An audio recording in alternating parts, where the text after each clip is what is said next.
Hello friends, welcome to learn with Busra YouTube channel. Friends, इस video में हम GK, GS और स्टैटिक जीके से संबंधित 50 मोस्ट इम्पॉर्टेंट प्रश्न करेंगे। चलिए स्टार्ट कर लेते हैं आज की वीडियो।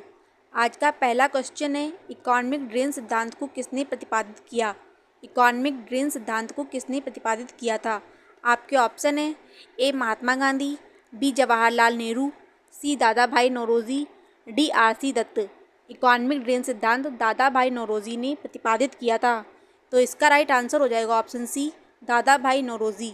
दादा भाई नौरोजी ने इकोनॉमिक ड्रेन सिद्धांत को प्रतिपादित किया था, आपको याद रखना है।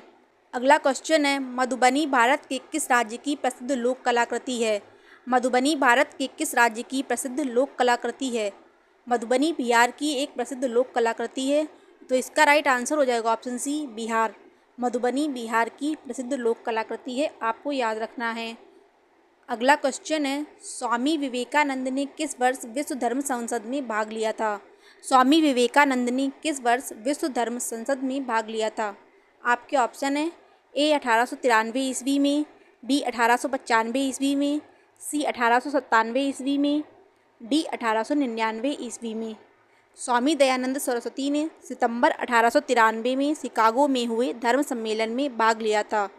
स्वामी दयानंद सरस्वती ने सितंबर 1893 में शिकागो में हुए धर्म सम्मेलन में भाग लिया था, तो इसका राइट आंसर हो जाएगा ऑप्शन ए 1893। 1893 में स्वामी विवेकानंद ने विश्व धर्म सम्मेलन में भाग लिया था, आपको याद रखना है। चलिए बढ़ते हैं अगले क्वेश्चन पर। अगला क्वेश्चन है, किस मंदिर को ब्लैक पैगोडा के नाम से जाना जाता है? ब्लैक पैगोडा के नाम से किस मंदिर को जाना जाता है? इसका राइट आंसर हो जाएगा ऑप्शन डी, सूर्य मंदिर, जो कि कोणार्क उड़ीसा में है, को ब्लैक पैगोडा के नाम से जाना जाता है। इसका राइट आंसर हो जाएगा ऑप्शन डी, कोणार्क सूर्य मंदिर। अगला क्वेश्चन है, सोमपुरा महाविहार का निर्माण किसने करवाया? सोमपुरा महाविहार का निर्माण किसने करवाया था?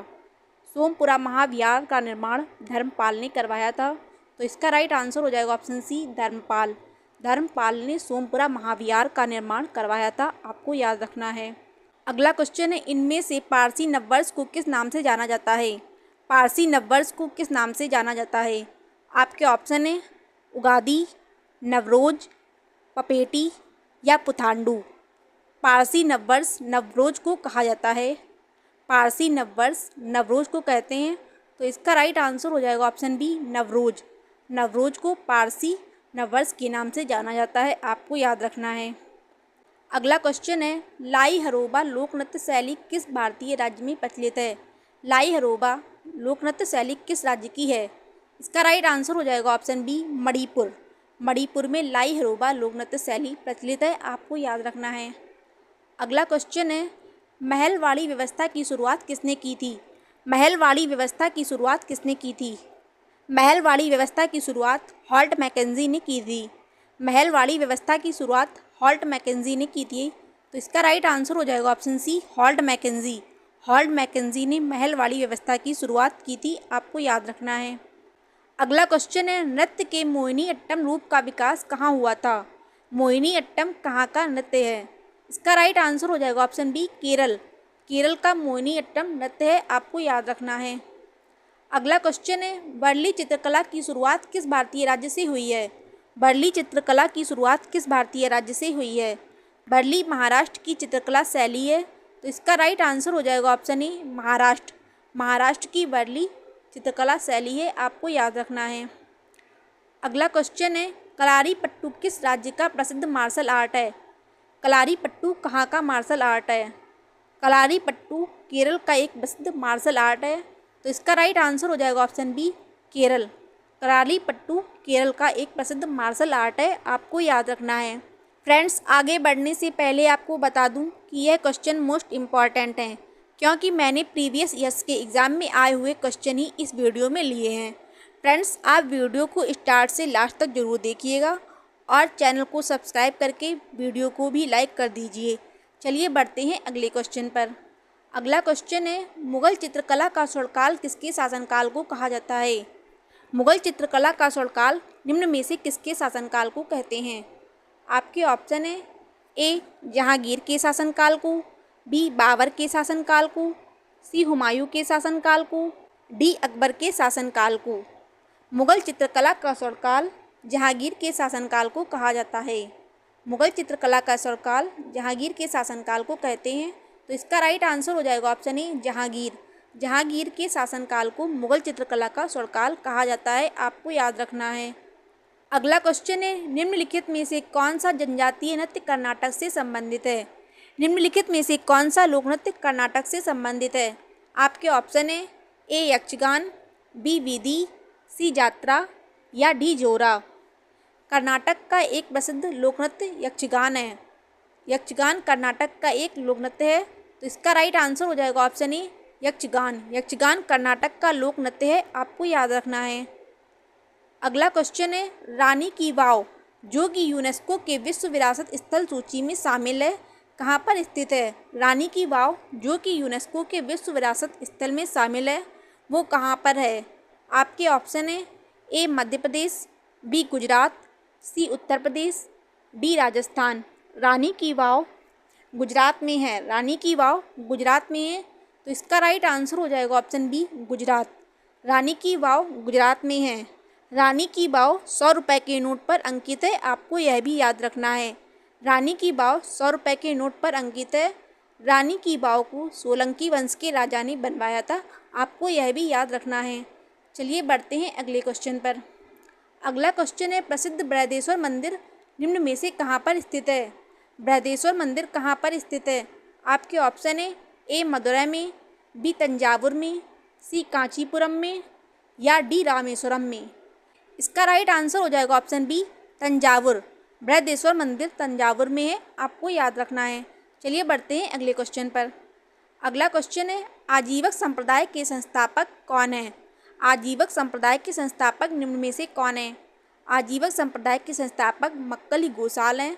तो इसका राइट आंसर हो जाएगा ऑप्शन बी मक्खली गोसाल। मक्खल गोसाल आजीवक संप्रदाय के संस्थापक हैं, आपको याद रखना है।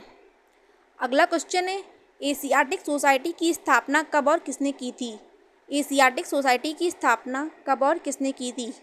एशियाटिक सोसाइटी की स्थापना 1784 ईस्वी में सर विलियम जोन्स ने की थी। तो इसका राइट आंसर हो जाएगा option B sir William Jones ने 1784 में एशियाटिक सोसाइटी की स्थापना की थी, आपको याद रखना है। चलिए बढ़ते हैं अगले क्वेश्चन पर। अगला क्वेश्चन है, क्रिस्टोफर कोलंबस ने अमेरिका की खोज कब की थी। क्रिस्टोफर कोलंबस ने अमेरिका की खोज कब की थी। अमेरिका की खोज कोलंबस ने 1492 ईस्वी में की थी। अमेरिका की खोज कोलंबस ने 1492 में की थी। तो इसका राइट आंसर हो जाएगा ऑप्शन बी 1492। 1492 में क्रिस्टोफर कोलंबस ने अमेरिका की खोज की थी, आपको याद रखना है। फ्रेंड्स, आप कमेंट बॉक्स में बताइए कि भारत की खोज कब और किसने की थी। इसका आंसर आपको कमेंट बॉक्स में करना है। चलिए बढ़ते हैं अगले क्वेश्चन पर।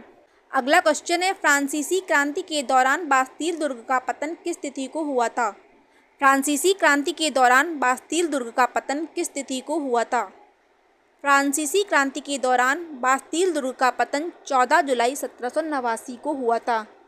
14 जुलाई 1789 को फ्रांसीसी क्रांति के दौरान बास्तील दुर्ग का पतन हुआ था, आपको याद रखना है। तो इसका राइट आंसर हो जाएगा ऑप्शन बी 14 जुलाई 1789।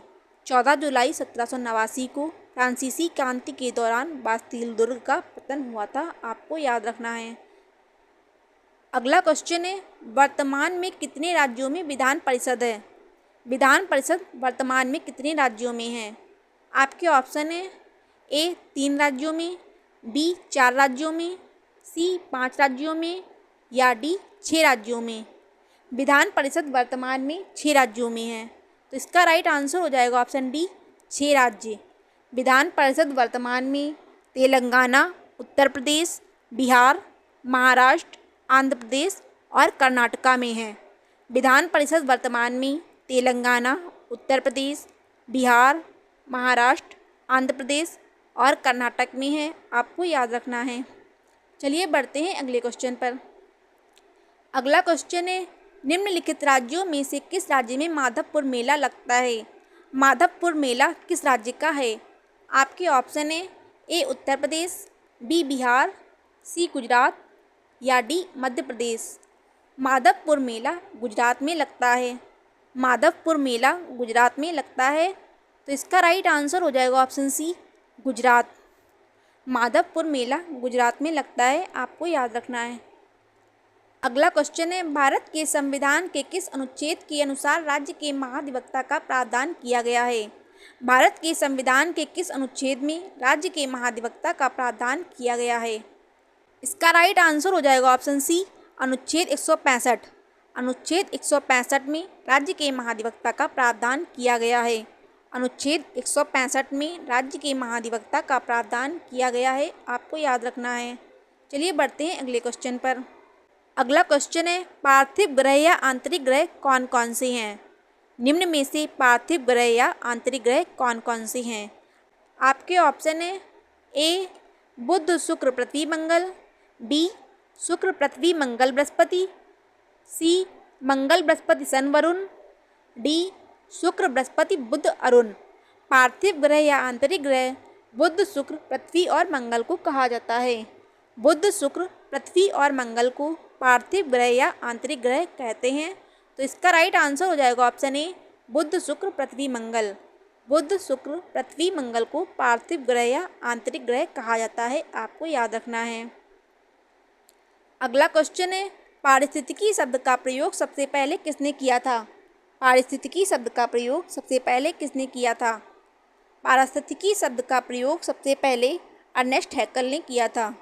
अर्नेस्ट हैकल ने पारिस्थितिकी शब्द का प्रयोग सबसे पहले किया था, तो इसका राइट आंसर हो जाएगा ऑप्शन बी अर्नेस्ट हैकल। अर्नेस्ट हैकल ने पारिस्थितिकी शब्द का प्रयोग किया था, आपको याद रखना है। अगला क्वेश्चन है, अंधविश्वास या जादू टोने वाला वेद कौन सा है? निम्न में से अंधविश्वास या जादू टोने वाला वेद कौन सा है? आपके ऑप्शन है ए ऋग्वेद, बी यजुर्वेद, सी सामवेद या डी अथर्ववेद। जादू टोने का वेद अथर्ववेद को कहा जाता है। अंधविश्वास या जादू टोने वाला वेद अथर्ववेद है, तो इसका राइट आंसर हो जाएगा ऑप्शन डी अथर्ववेद। अथर्ववेद को जादू टोने वाला वेद कहते हैं, आपको याद रखना है। अगला क्वेश्चन है, निम्न में से किस राज्य की सीमा म्यांमार से नहीं लगती है? निम्नलिखित में से किस राज्य की सीमा म्यांमार से नहीं लगती है? आपके ऑप्शन है ए मणिपुर, बी मिजोरम, सी नागालैंड या डी मेघालय। इसका राइट आंसर हो जाएगा ऑप्शन डी मेघालय। मेघालय की सीमा म्यांमार से नहीं लगती है, आपको याद रखना है। मेघालय की सीमा म्यांमार से नहीं लगती है, आपको याद रखना है। चलिए बढ़ते हैं अगले क्वेश्चन पर। अगला क्वेश्चन है, पहिए का आविष्कार किस काल में हुआ था? पहिए का आविष्कार किस काल में हुआ था? आपके ऑप्शन है ए नवपाषाण काल में, बी मध्यपाषाण काल में, सी उत्तर मध्यपाषाण काल में या डी पुरापाषाण काल में। पहिए का आविष्कार नवपाषाण काल में हुआ था। पहिए का आविष्कार नवपाषाण काल में हुआ था, तो इसका राइट आंसर हो जाएगा ऑप्शन ए नवपाषाण काल। नवपाषाण काल में पहिए का आविष्कार हुआ था, आपको याद रखना है। अगला क्वेश्चन है, भारत पूर्ण संप्रभु लोकतांत्रिक गणतंत्र कब बना था? भारत पूर्ण संप्रभु लोकतांत्रिक गणतंत्र कब बना? आपके ऑप्शन है ए 26 जनवरी 1949 को, बी 26 जनवरी 1930 को, सी 26 जनवरी 1951 को या डी 26 जनवरी 1950 को। भारत पूर्ण संप्रभु लोकतांत्रिक गणतंत्र 26 जनवरी 1950 को बना था। भारत पूर्ण संप्रभु लोकतांत्रिक गणतंत्र 26 जनवरी 1950 को बना था, तो इसका राइट आंसर हो जाएगा ऑप्शन डी 26 जनवरी 1950। 26 जनवरी 1950 को भारत पूर्ण संप्रभु लोकतांत्रिक गणतंत्र बना था, आपको याद रखना है। चलिए बढ़ते हैं अगले क्वेश्चन पर। अगला क्वेश्चन है, डीआरडीओ की स्थापना कब हुई? डीआरडीओ की स्थापना कब हुई थी? डीआरडीओ की स्थापना 1 जनवरी 1958 को हुई थी। डीआरडीओ की स्थापना 1 जनवरी 1958 को हुई थी, तो इसका राइट आंसर हो जाएगा ऑप्शन बी 1 जनवरी 1958। 1 जनवरी 1958 को डीआरडीओ की स्थापना हुई थी। अगला क्वेश्चन है, निम्नलिखित राज्यों में से किस राज्य में बित्रा नृत्य किया जाता है?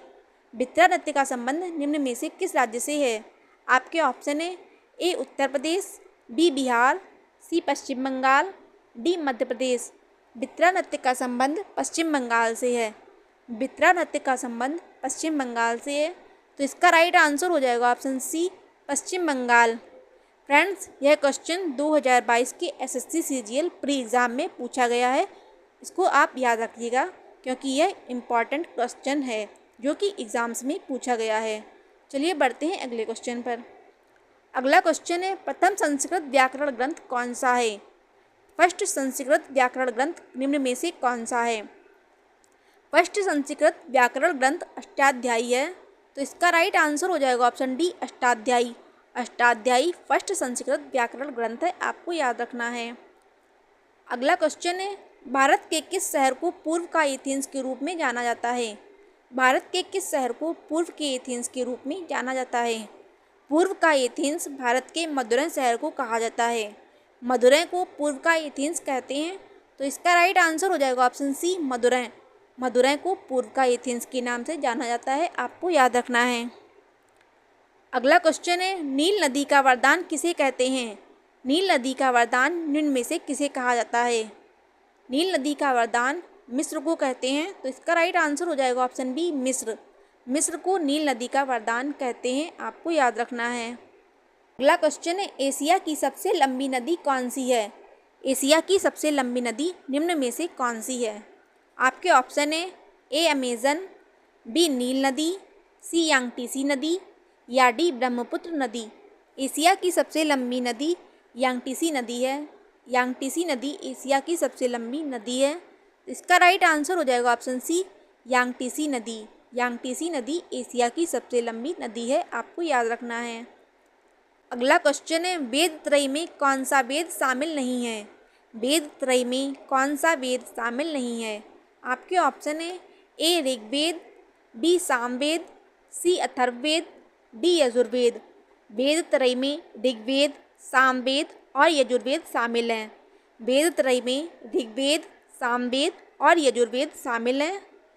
इसका राइट आंसर हो जाएगा ऑप्शन सी अथर्ववेद। अथर्ववेद वेद त्रय में शामिल नहीं है, आपको याद रखना है। अगला क्वेश्चन है, एक हॉर्स पावर में कितने वाट होते हैं? एक हॉर्स पावर में कितने वाट होते हैं?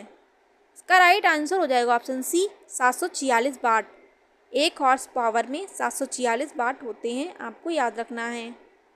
अगला क्वेश्चन है, सहारा मरुस्थल निम्नलिखित में से किस महाद्वीप में स्थित है? सहारा मरुस्थल निम्नलिखित में से किस महाद्वीप में स्थित है?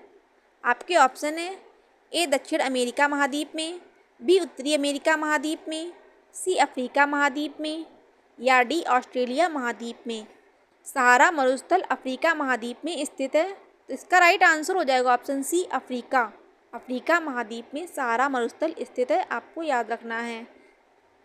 अगला क्वेश्चन है, दिल्ली के निम्नलिखित सुल्तानों में से किस सुल्तान ने सिजदा और पैबोस की व्यवस्था शुरू की थी?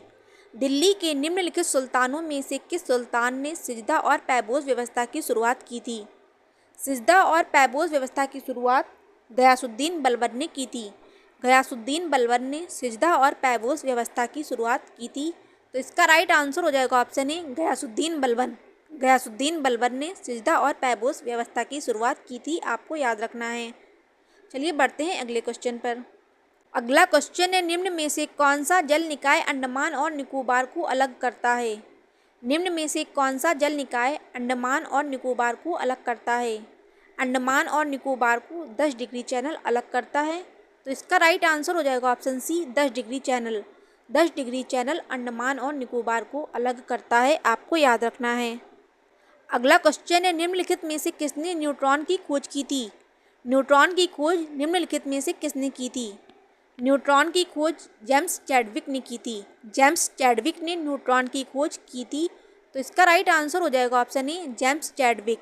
जेम्स चैडविक ने न्यूट्रॉन की खोज की थी, आपको याद रखना है। अगला क्वेश्चन है, भारत में श्वेत क्रांति को किस नाम से भी जाना जाता है? भारत में श्वेत क्रांति को निम्न में से किस नाम से जाना जाता है?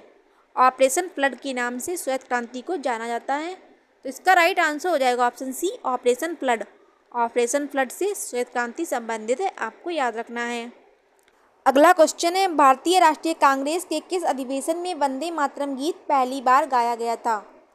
वंदे मातरम गीत पहली बार भारतीय राष्ट्रीय कांग्रेस के किस अधिवेशन में गाया गया था? वंदे मातरम गीत पहली बार 1896 के कांग्रेस के कलकत्ता अधिवेशन में गाया गया था। वंदे मातरम गीत को पहली बार भारतीय राष्ट्रीय कांग्रेस के 1896 के कलकत्ता अधिवेशन में गाया गया था। तो इसका राइट आंसर हो जाएगा ऑप्शन ए 1896। 1896 के कलकत्ता अधिवेशन में वंदे मातरम को पहली बार गाया गया था, आपको याद रखना है। अगला क्वेश्चन है, प्रकाश संश्लेषण में पौधे क्रमशः कौन सी गैस ग्रहण करते हैं और कौन सी गैस उत्सर्जित करते हैं। प्रकाश संश्लेषण में पौधे क्रमशः कौन सी गैस ग्रहण करते हैं और कौन सी गैस उत्सर्जित करते हैं। प्रकाश संश्लेषण की क्रिया में पौधे कार्बन डाइऑक्साइड गैस को ग्रहण करते हैं और ऑक्सीजन गैस को उत्सर्जित करते हैं। तो इसका राइट आंसर हो जाएगा ऑप्शन सी CO2 और O2। कार्बन डाइऑक्साइड गैस को पौधे प्रकाश संश्लेषण की क्रिया में ग्रहण करते हैं और ऑक्सीजन को उत्सर्जित करते हैं, आपको याद रखना है। चलिए बढ़ते हैं अगले क्वेश्चन पर। अगला क्वेश्चन है, लेबनान की राजधानी का नाम क्या है। निम्न में से लेबनान की राजधानी कौन सी है। लेबनान की राजधानी बेरूत है, तो इसका राइट आंसर हो जाएगा option C Beirut. Beirut Lebanon की राजधानी है, आपको याद रखना है। अगला क्वेश्चन है, निम्न में से किस खिलाड़ी का संबंध बैडमिंटन से है। निम्न में से किस खिलाड़ी का संबंध बैडमिंटन से है। इसका राइट आंसर हो जाएगा ऑप्शन डी सात्विक साईराज। सात्विक साईराज और चिराग शेट्टी बैडमिंटन से संबंधित हैं, आपको याद रखना है। तो इसका राइट आंसर हो जाएगा ऑप्शन डी सात्विक साईराज। सात्विक साईराज का संबंध बैडमिंटन से है, आपको याद रखना है। अगला क्वेश्चन है, ज्ञानपीठ पुरस्कार जीतने वाली पहली महिला कौन है। ज्ञानपीठ पुरस्कार जीतने वाली पहली महिला निम्न में से कौन है। ज्ञानपीठ पुरस्कार पहली बार आशापूर्णा देवी को 1976 में मिला था, जो कि पहली महिला हैं। ज्ञानपीठ पुरस्कार जीतने वाली पहली महिला आशापूर्णा देवी हैं। तो इसका राइट आंसर हो जाएगा ऑप्शन बी आशापूर्णा देवी। आशापूर्णा देवी को 1976 में ज्ञानपीठ अवार्ड मिला था, आपको याद रखना है। अगला क्वेश्चन है, ताज उल मासिर पुस्तक के लेखक कौन है। ताज उल मासिर पुस्तक के लेखक निम्न में से कौन है। ताज उल मासिर पुस्तक के लेखक हसन निजामी हैं। तो इसका राइट आंसर हो जाएगा ऑप्शन डी हसन निजामी। हसन निजामी का संबंध ताज उल मासिर पुस्तक से है, आपको याद रखना है। अगला क्वेश्चन है, रासायनिक ऊर्जा को विद्युत ऊर्जा में परिवर्तित करने वाली युक्ति का नाम क्या है। रासायनिक ऊर्जा को विद्युत ऊर्जा में परिवर्तित करने वाली युक्ति का नाम क्या है। रासायनिक ऊर्जा को विद्युत ऊर्जा में परिवर्तित बैटरी करती है। तो इसका राइट आंसर हो जाएगा ऑप्शन ए बैटरी। बैटरी रासायनिक ऊर्जा को विद्युत ऊर्जा में परिवर्तित करती है, आपको याद रखना है। चलिए बढ़ते हैं अगले क्वेश्चन पर। अगला क्वेश्चन है, निम्नलिखित में से किस खेल में 9 खिलाड़ी हैं। निम्नलिखित में से किस खेल में 9 खिलाड़ी हैं। आपके ऑप्शन है ए कबड्डी में, बी बेसबॉल में, सी वाटर पोलो में या डी बास्केटबॉल में। इसका राइट आंसर हो जाएगा ऑप्शन बी बेसबॉल। बेसबॉल में 9 खिलाड़ी होते हैं, आपको याद रखना है। लास्ट क्वेश्चन है, किस संविधान संशोधन द्वारा नेपाली, मणिपुरी और कुकड़ी को संविधान की 8वीं अनुसूची में जोड़ा गया था।